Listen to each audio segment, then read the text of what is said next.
welcome back. We've been off-grid for about a week in the Misty Fjords National Monument. Walker and Punchbowl Coves were some of the greatest highlights of our summer spent in Alaska. If you haven't seen those vlogs, definitely give them a watch. This week, we depart Foggy Bay, Alaska for Prince Rupert, British Columbia. We're entering our first new country, Canada. As always, we track all of our trips in the Sea People app. Visit seapeopleapp.com/Ciao for a 30-day free trial of Sea People Plus. Our autopilot's acting up, so we've just been hand steering, but can you believe this is the ocean? Like, it's wild. It's a little trippy, and there's like some weird current going on right there. But Dave's eating breakfast. We are almost officially out of food, so right now all we have are like canned fish, and we just finished our last loaf of bread. So he's having smoked salmon and butter toast. It's a good breakfast, but it's the last of the last we have. So we are looking forward to shopping in Prince Rupert. Hopefully we get in today because we have nothing left.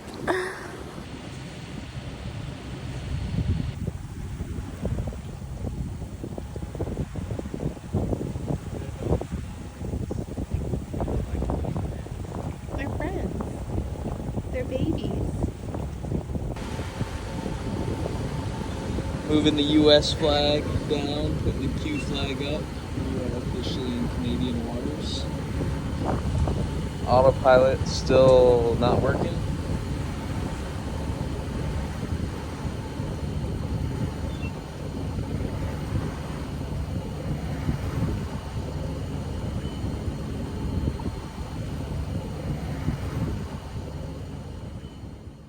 We had incredible conditions crossing the Dixon Entrance, which is a large body of water completely exposed to the North Pacific Ocean. We were headed to Cow Bay Marina in Prince Rupert just for the night or two to reprovision and get on our way.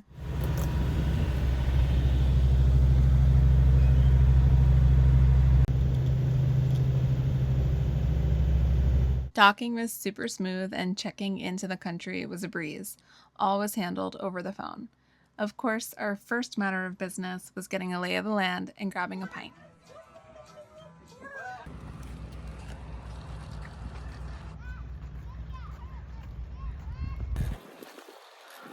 Walking back from getting groceries. It's about like a 10-minute walk, and the weather's so crispy and beautiful today. View. Christy's coming back from grocery shopping. The tides while we were in Prince Rupert were actually insane. In this part of the world, you need to time your grocery run with when the gangway is relatively horizontal. When I went to take Porter for a walk the following morning, the gangway was close to a 45-degree angle. Because it gets so cold here and the angle of the gangway is so insane, the grip is really sharp for traction. So this means we had to carry our 50-pound dog up and down the gangway when it was angled like this.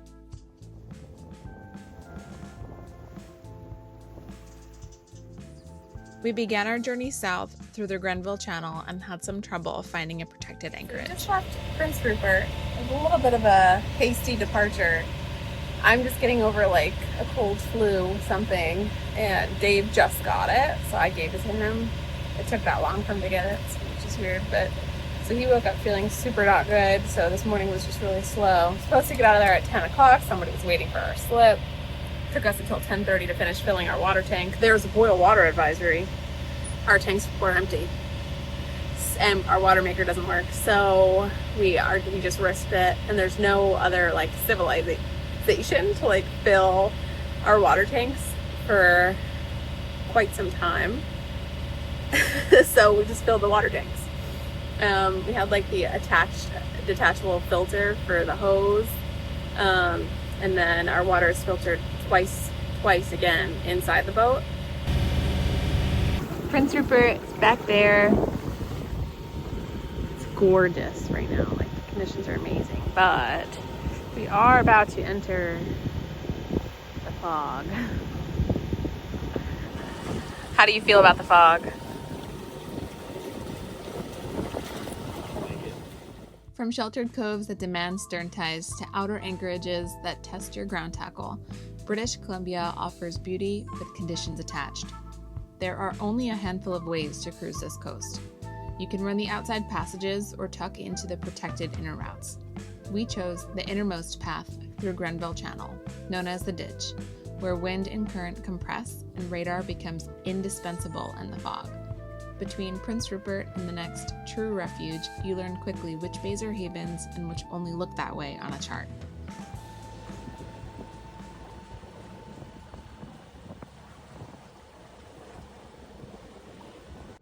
So I hate this because there's literally an island right there. And it's that one, I think. But like, I don't think it's that. Or maybe it is that. What? Dave's trusting me.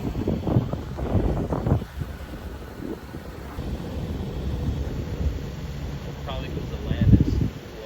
Yeah. Little 1 foot rollers in here in the Malacca Channel or Malacca something passage. Yeah, I'm sure the mountains look real pretty right now. It's foggy. We got really lucky the past 2 days, so I can't really complain about the conditions. But this was like our trip to New Zealand in 2017. We like went during an off season and we saw absolutely nothing because it was foggy the entire time. So hopefully it's not like this for the next 3 weeks. It's escaped from that fog.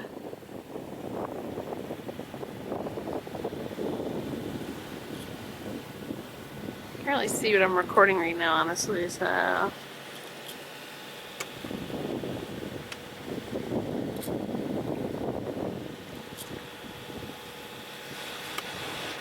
Our log on Sea People described our experience best. We left Prince Rupert in dense fog that remained until Kelp Passage. The anchorage there was poor, with wind and fetch blowing it out, so we carried on down Grenville Channel, better known as the Ditch. We tried the Kelp Passage. That was the anchorage. It was called Kelp Passage. And it was super unprotected. I mean, like, you could really only anchor there in southerly winds. And it was just totally open to the winds and fetch. So we were like, okay, not happening. So the next closest realistic anchorage was over 3 hours away from Kelp Passage. So we're not going to get there until probably around 6 p.m. We left around like 11, so it's another full day of motoring. We could probably sail, but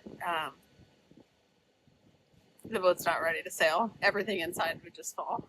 So. The channel felt like a highway, and by the time you pulled into Camelon Cove, it had the air of a truck stop. A very beautiful truck stop, to be fair, but the anchorage itself leaves something to be desired.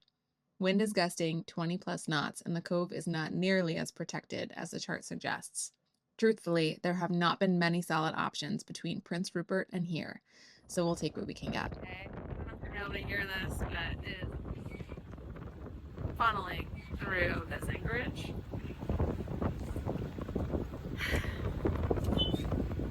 Canadian anchorage is 2, Chalvella 0. Cold. I feel like I'm not liking this anchorage that much, but it's kind of all there is, unless we want to keep going for a couple hours. But yeah, so far not so many great anchorages. They're all pretty deep, and they're not protected.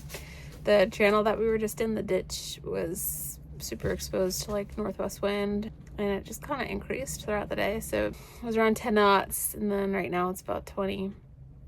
Nothing we're not used to anchoring in, since we had so much experience anchoring in conditions like this in Hawaii, but the composition and like the biometry, oh my god, I'm having a stroke. Biometry. I'm lagging, I don't know. Different than Hawaii, so I'm anxious a little. But we dropped like more than 150 feet of chain road, put a bridle on, and I set an anchor alarm. So we departed Kumeilon Cove for Clunugget Inlet around 2:30 the following afternoon. Is Monday, August 25th. The Grenville Channel today is, you have to leave, the tides are a little weird. There's not a lot of information on navionics. What we discovered is that for transiting southeast, we should depart our anchorage along the Grenville Channel during ebb tide, which is when it's dropping from high to low. So we're planning on stopping at something nugget anchorage. I will put the name here. It is right before like a really, really narrow section of the Grenville Channel. And we'll probably transit that tomorrow. If this anchorage doesn't work out, then we'll try Lowe Inlet, which is a really popular anchorage for waterfall. Supposedly a lot of like wildlife there, so.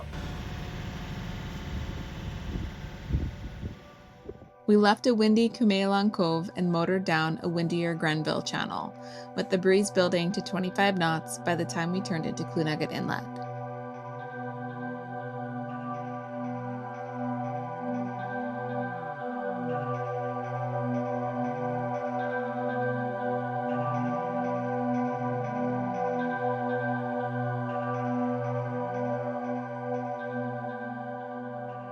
We dropped the hook in the long eastern arm, where it was completely still. You'd never guess how wild it was just outside. The mud here has a sulfur smell, and we read that there's outgassing in the area, so it must be volcanically active.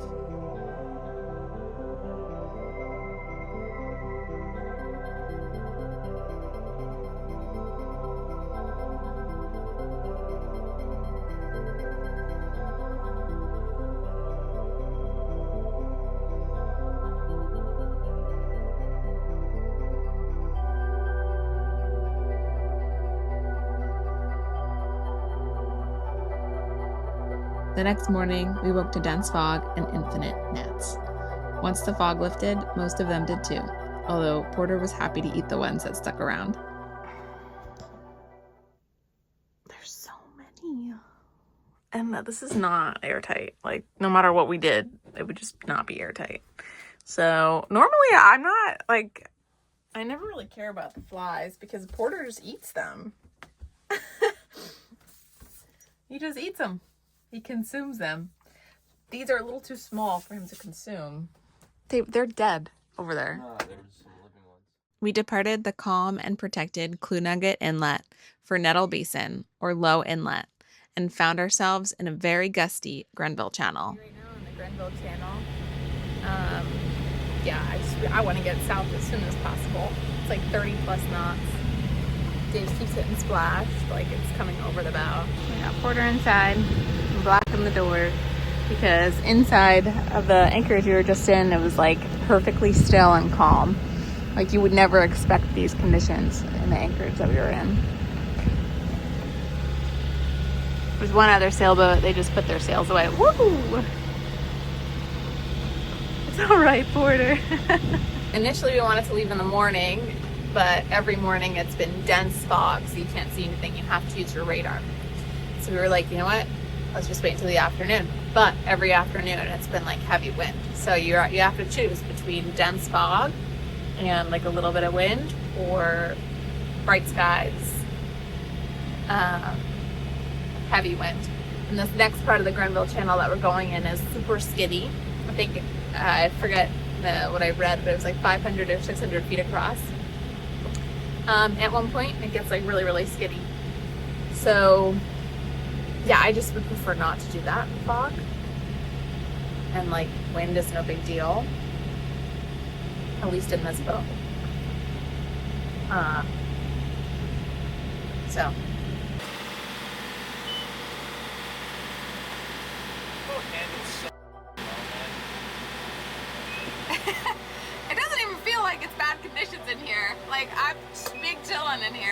as you poked your head out, you're like, damn, it's windy.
We anchored near a grassy patch to make shore runs easy for Porter. After getting settled, we took the dinghy over to the waterfall basin at Lowe Inlet, where salmon were racing towards the base of the falls. A black bear was working the shoreline, focused and completely unbothered by our quiet presence. Up until now, most anchorages had been just us. Around Lowe Inlet, we started seeing more boats consistently. We were still off-grid and surrounded by wilderness, but it felt like the beginning of easing back towards busier waters, less isolation, and more signs of human life moving along the coast as we continued south.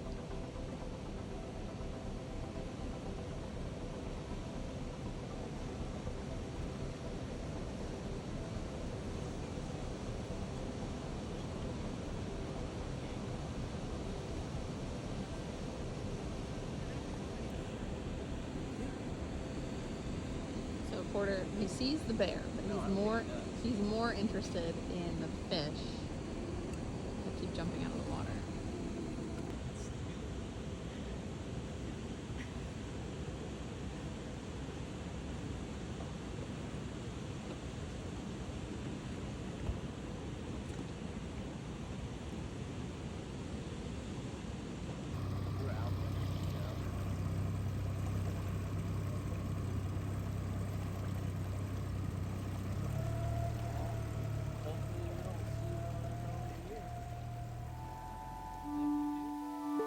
Thanks for watching. Join us next week as we visit the incredible Bishop Hot Springs.